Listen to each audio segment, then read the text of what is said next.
이어서 한국물환경학회 최준석 부회장님께서 물환경 적정성 및 지속 가능성을 발표해 주시겠습니다.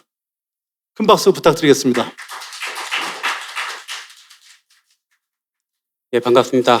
방금 소개받은 한국건설기술연구원의 최준석입니다. 제가 오늘 발표할 내용은 물 환경의 적정성 및 지속 가능성과 관련된 내용으로 발표를 준비를 하였습니다. 여러분들도 잘 아시다시피 이 물 환경이라고 하는 것은 과거에는 단지 이수, 치수 개념으로 접근을 되었는데 앞으로는 좀 우리 미래 세대의 생존 문제와 긴밀하게 연결이 되어 있기 때문에 우리가 복합적인 시각으로 접근을 해봐야 될 것 같습니다. 제가 오늘 준비한 발표의 크게 세 가지 준비 테마는 물 환경의 적정성과 지속 가능성이 왜 필요한가를 좀 같이 한번 좀 고민을 해보고요. 두 번째로 물 환경의 어떤 국내의 변화가 어떻게 지금 변화되고 있는지를 살펴보고 이러한 문제를 종합적으로 해결하기 위해서 네 가지 핵심 과제를 제시를 하였습니다. 먼저 물 환경의 적정성 및 지속 가능성의 필요성에 대해서 한번 검토를 해보도록 하겠습니다. 저는 이러한 문제를 해결하기 위해서 크게 5가지의 비전을 제시를 하였습니다. 먼저 국민의 건강과 아주 밀접한 관계가 있는 안전한 물 환경 확보가 반드시 필요할 것이라고 판단을 하고 있습니다. 두 번째로 생태계의 회복력을 확보하는 건강한 수생태를 반드시 확보해야 된다는 부분을 제시를 하고요. 세 번째로는 기존의 어떤 선형 구조의 어떤 물 관리 기술이었다면 이러한 부분들을 극복하기 위해서 순환 경제가 안착할 수 있는 순환형 물 관리 기술이 반드시 도입이 되어야 된다는 것을 제시를 하였습니다. 그다음에 네 번째로 이 탄소 저감 문제는 이미 이제 우리나라 문제뿐만이 아니라 환경 분야에서 무역 장벽으로 새롭게 대두되고 있습니다. 따라서 이러한 부분들을 탄소 중립을 실현하기 위해서 저탄소 물관리 기술이 반드시 필요할 것이라고 판단을 하고 있습니다. 마지막으로 최근에 AI 기술이 없는 세상을 상상할 수 없듯이 이 물 환경 분야에도 AI 기술을 적극적으로 도입을 해서 지능형 아주 스마트한 물 관리 기술이 도입이 되어야 될 것이라고 판단을 하고 있습니다.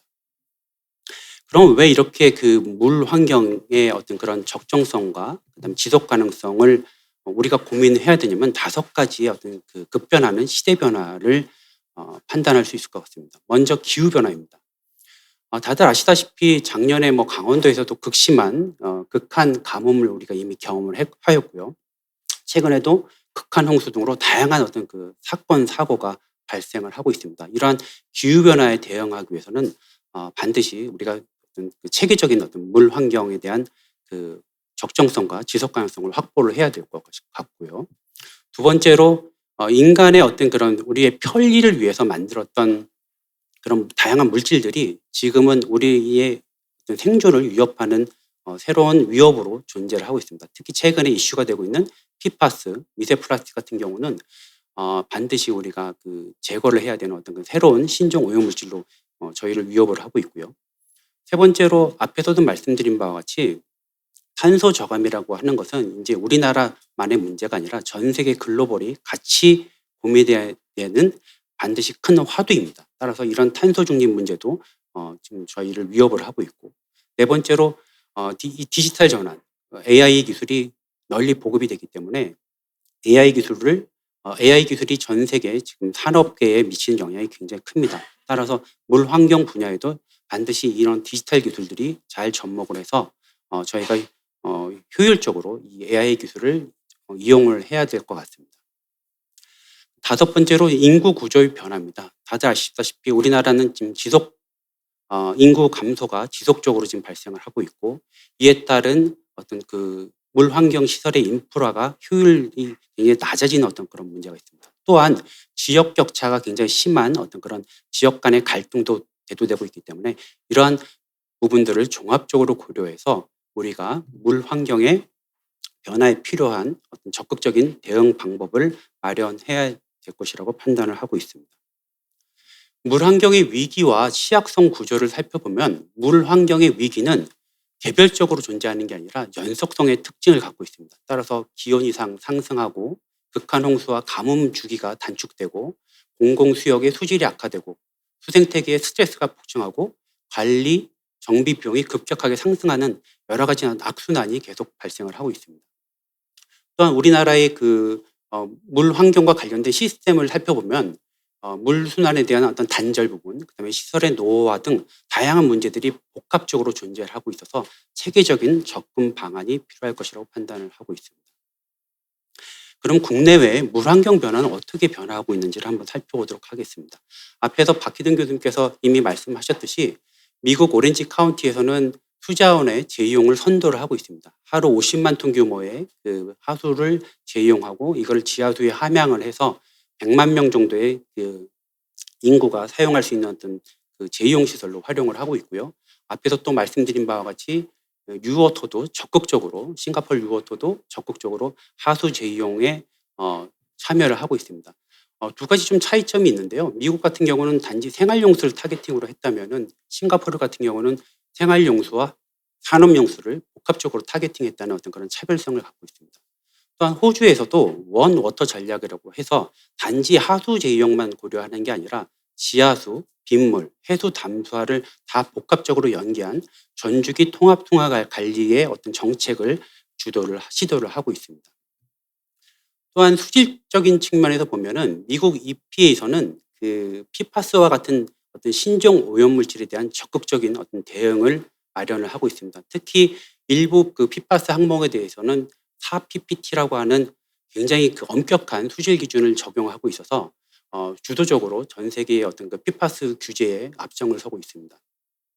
또한 EU 같은 경우는 리치라고 하는 환경물질 규제 법안을 수립을 해서 단지 처리 기준만 마련하는 게 아니라 제조서부터 이 신종 오염물질이 발생하는 어떤 전주기적인 어떤 그런 모니터링과 규제를 강화하고 있는 특징을 파악을 할 수가 있습니다. 이러한 부분들을 종합적으로 관측을 해보면은 새롭게 물 관리의 패러다임이 변화를 하고 있습니다.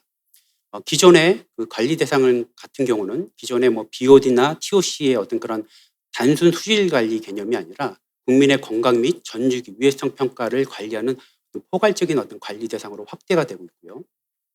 대응 방식도 사후 제거가 아니라 기본적으로 원천적인 위협을 차단하는 예방 중심 체계로 변화를 하고 있습니다. 또한 관리 공간 같은 경우도 개별 공공하수 시설의 어떤 포인트 관리가 아니라 유역 단위의 통합 물순환 면 관리 체제로 지금 변화가 필요하고요. 통제 제어와 관련해서도 어떤 수동적인 어떤 퍼폼 측정 감시가 아니라 AI 및 디지털 기술을 적극적으로 활용한 자동 지능 감재 방식으로 패러다임이 바뀌고 있습니다. 해외 사례를 조금 더 한번 설명을 드리면요. 제가 이제 올해부터 참여를 하고 있는 호라이즌 유럽 과제입니다. 이 과제는 우리가 먹고 마시는 그 음식 속에 들어있는 물과 음식 속에 들어있는 신종 오염물질을 발생원부터 그다음에 가장 이것들을 처리하기 위한 어떤 그 최적의 기술들을 개발하고요. 그다음에 이것들이 어떻게 사회에 미치는 어떤 복합적인 형태의 그 과제를 진행을 하고 있습니다. 우리나라 과제하고 조금 차이가 있다면은 우리는 정책 따로, 기술 따로, 그다음에 시민사회 따로 어떤 이런 부분들을 접근한다면은 유럽 사회에서는 이게 한 과제에서 종합적으로 정책과 기술과 그다음에 시민사회가 같이 합동으로 연합해서 어떤 그 신종오염물질을 서로 대응하는 어떤 그러한 기술들의 모범적인 사례를 파악을 할 수가 있습니다. 그러면 앞에서 말씀드린 바와 같이 이런 종합적인 그 문제를 해결하기 위해서 크게 4가지의 핵심 과제를 도출해 보았습니다. 첫 번째 국민 건강, 그다음에 두 번째가 수생태 보건, 세 번째가 스마트 물 관리, 마지막으로 순환 경제 개념입니다. 첫 번째, 국민 건강 중심의 물 환경 관리가 반드시 필요할 것이라고 판단을 하고 있습니다. 기존의 어떤 그 생활계라든지 공장, 그다음에 하수 처리장에서 발생되는 어떤 신종 오염물질을 하단에서 발생하는 게 아니라 예방적 차원에서 선제 대응을 해서 선제 대응을 하고요. 동시에 과부하물 미세 플라스틱을 동시에 저감할 수 있는 어떤 통합적인 관리 기술이 필요할 것이라고 판단을 하고 있습니다. 또한 이러한 물질들이 어떻게 생체에 누적이 되고 어떤 이런 영향을 미치는지에 대한 데이터 기반의 전주기 위해도 평가에 대한 가이드라인이 도입이 필요할 것이라고 판단을 하고 있습니다. 두 번째 핵심 과제는 건강한 수생태계 복원입니다. 기존의 하천 관리가 그 개발 지향 지역이었다면은 지금은 이제 본래의 자연성과 생물 다양성을 회복하는데 좀 더 치중을 해야 될 것 같습니다. 이를 위해서는 생태 유량을 상시 확보를 하고 그다음에 수변 시멘트 용벽을 자연 식생 완충지대로 개량을 해서 자연형 습지의 완충을 복원할 수 있는 어떤 기술들을 확보를 하고요. 그다음에 자연 기반 해법을 확보를 해서 생태계 스스로 복원 가능한 지속 가능한 환경을 조성해야 될 것이라고 판단을 하고 있습니다. 세 번째, 디지털 기반의 스마트 물 관리 기술입니다. 최근 우리는 다양한 그 AI 기술과 디지털 기술을 경험을 하고 있습니다. 너무 빨리 기술이 개발되고 있어서 따라가기조차도 굉장히 좀 어려운 부분들이 있는데요.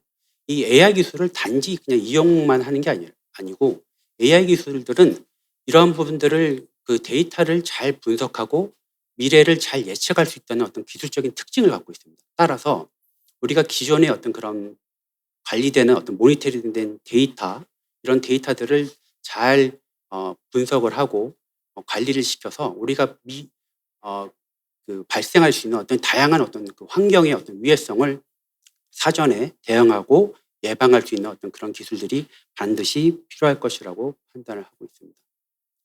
네 번째로 순환 경제 및 탄소 중립의 어떤 과제입니다. 기존에 앞에서도 말씀드린 바와 같이 기존의 어떤 선형 구조의 물 관리 기술이 아니라 순환 구조의 물 관리 기술이 필요할 것이라고 판단하고 있습니다.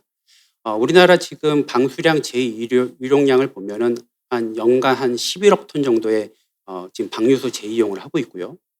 에너지 자립률 같은 경우는 한 18.7%로 예측을 하고 있습니다. 지금 그동안 이제 뭐 정부 관련 기관 그다음에 관련 우리 학계에서 많은 노력을 해서 이 정도 수치까지 올라왔지만 앞으로 좀 더 많은 그 방류수 재이용과 에너지 자립률이 필요할 것이라고 판단을 하고 있고요.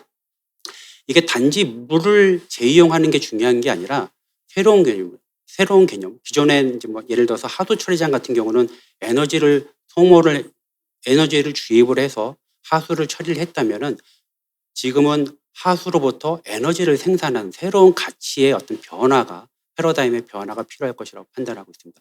특히 최근에 하수나 뭐 해수 담수화 그다음에 각종 첨단 폐수에서 유가 자원을 회수하는 등 다양한 어떤 그 에너지 리소스 리커버리, 워터 에너지 리소스 리커버리 개념의 새로운 접근들이 다양하게 시도되고 있기 때문에 이러한 순환적 구도로 가야 우리가 필요로 하는 어떤 환경의 어떤 그런 지속성과 어떤 적정성을 확보할 수 있을 것이라고 판단을 하고 있습니다.